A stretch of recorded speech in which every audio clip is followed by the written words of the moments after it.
ഇവിടെ അമ്പലത്തിൽ ഇരിക്കേണ്ട ആളുകൾ ആരും തന്നെ, പൂജാരി ആയാലും ശരി, ആരായാലും ശരി, ഇത് പാർലമെൻറ്റിൽ കയറി നിരങ്ങേണ്ട സ്ഥലമല്ല എന്ന് നമുക്ക് പച്ചയ്ക്ക് പറയാൻ കഴിയണം.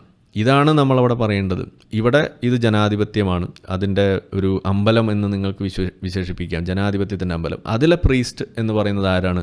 അത് ഈ പൂജാരി, നമ്മൾ അമ്പലത്തിലെ പ്രീസ്റ്റ് അല്ല. അതിലെ പ്രീസ്റ്റുകൾ എന്ന് പറയുന്നത് ഇവിടെ ഇരിക്കുന്ന നമ്മൾ, ഈ എലക്ട് ചെയ്യപ്പെട്ട നമ്മളാണ് എന്നാണ് പറയേണ്ടത്.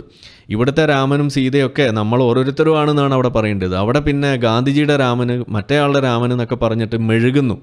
എന്തിനാണ് ഈ മെഴുകൽ? അതാണല്ലോ നമ്മളിവിടുത്തെ കീ പോയിന്റ്. അത് മനസ്സിലാവണമെന്നുണ്ടെങ്കിൽ ഇവിടെ നമ്മൾ ഈ മിത്തും മുത്തും ഒന്ന് നമ്മൾ എടുക്കുക. നമ്മൾ ഗോവിന്ദ മാഷിൻ്റെ ആ സ്റ്റേറ്റ്മെൻറ്റാണ്. അള്ളാഹു ഇതുപോലൊരു മിത്താണോ എന്ന് ചോദിക്കുമ്പോൾ അങ്ങനെ പറയാൻ പറ്റില്ല. ചില ദൈവങ്ങൾക്കൊക്കെ വലിയ വലിയ സ്ഥാനമാനങ്ങളൊക്കെ ഉണ്ട്.